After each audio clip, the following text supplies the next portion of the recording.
menarik temanya ya, mencoba untuk mengaitkan politik luar negeri Indonesia, terutama prinsip bebas aktif dengan realisme. Pertama, begini, untuk menjawab pertanyaan Mas Musa dulu, apakah realisme itu fit itu untuk melihat perilaku negara-negara kecil? Saya kira tetap bisa ya. Memang kalau dilihat secara ininya, naturnya, memang realisme itu lebih concern pada great power politik gitu, lebih concern pada negara-negara besar saja. Tetapi sebagai sebuah teori saya kira dia bisa dipakai untuk menjelaskan perilaku negara-negara kecil. Ya, semisal bagaimana negara kecil merasa terancam oleh keberadaan negara besar. Kita lihat di negara-negara ASEAN lah ya, ada beberapa negara-negara yang kalau dibandingkan dengan Tiongkok misalkan jauh sekali gitu, disparitas powernya. Nah, kalau isu Laut Cina Selatan itu kan menunjukkan bagaimana Filipina, Brunei, Malaysia misalnya, atau Vietnam, nah itu berperilaku untuk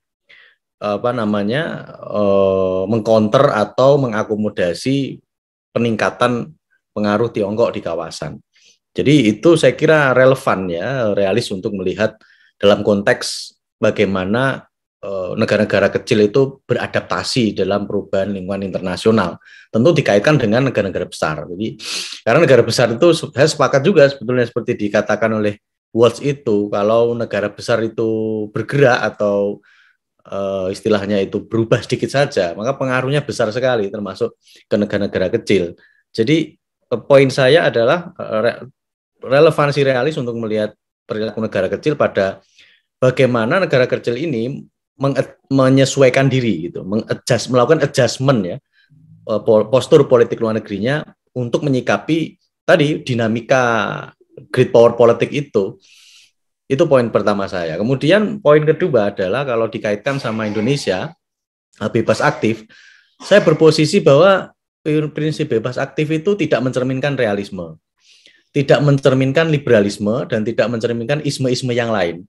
Jadi betul seperti tadi dipaparkan ya, bahwa prinsip bebas aktif ini bebas dari, nama saja bebas aktif itu. Jadi bebas itu bebas dari kungkungan teori tertentu. Dan saya kira karena lahirnya pada waktu tahun 47-48 ya. Sementara tahun 48 itu kan bukunya Morgenthau yang Politik Mau Nation itu baru terbit itu.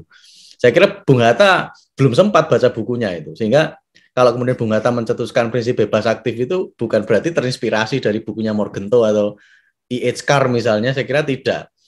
Jadi dalam konteks ini saya sepakat dengan Mas Umar kalau prinsip bebas aktif itu lebih banyak lahir dari konteks ideologis di tataran domestik Indonesia pada waktu itu ya. Ada ketegangan politik antara kubu kiri dan kubu kanan yang sebetulnya itu adalah cerminan dari kontestasi di level yang lebih global gitu antara Uni Soviet dan Amerika Serikat. Nah, artinya bahwa prinsip bebas aktif ini sejatinya adalah upaya Indonesia untuk bersikap di tengah ketegangan itu. Jadi bukan dituntun oleh satu perspektif teoritis tertentu. Nah, kemudian kalau kita sebagai akademisi HI yang biasanya belajar teori-teori berupaya untuk ini mencoba untuk mengait-ngaitkan gitu. Apakah ini realis bukan sih? Nah, kalau saya berposisi ini bukan realis gitu. Lalu apa? Nah, itu saya tidak tahu. Nah, mungkin teman-teman bisa menafsirkan sendiri kira-kira sebetulnya prinsip bebas aktif ini lebih tepat di capture pakai apa gitu. Kalau saya yang jelas tidak sepakat kalau dikatakan realis dan juga bukan isme-isme yang lain gitu. Itu tentang bebas aktif. Nah, tapi saya berpandangan bahwa prinsip politik luar negeri Indonesia itu secara normatif itu sangat sesuai dengan salah satu aliran di dalam English School yang dinamakan aliran pluralisme itu. Secara normatif ya. Kan Indonesia itu politik luar negeri Indonesia bertujuan itu seperti di alinea keempat itu ya, menciptakan ikut serta menciptakan perdamaian dunia yang abadi berdasarkan keadilan sosial. Ya, itu salah satu aspirasi normatif politik luar negeri Indonesia. Dan di dalamnya banyak sekali memuat prinsip-prinsip atau norma-norma yang disepakati misalnya di Konferensi Asia Afrika tentang prinsip non-intervensi. Kemudian di ASEAN juga menganut prinsip non-intervensi juga. Dan itu menurut saya bersesuaian dengan asumsi dari aliran pluralisme yang mengedepankan penghormatan terhadap kedaulatan negara lain, kemudian prinsip untuk tidak ikut campur negara lain, dan hidup berdampingan satu sama lain secara damai atau peaceful coexistence itu. Terus pilar yang penting lain adalah penghormatan terhadap norma internasional atau hukum internasional untuk menyelesaikan sengketa atau konflik antar negara. Jadi kalau kita urai misalnya prinsip-prinsip politik luar negeri Indonesia secara normatif ya, ini konteksnya normatif gitu. Itu menurut saya, tapi mungkin nanti bisa diperdebatkan.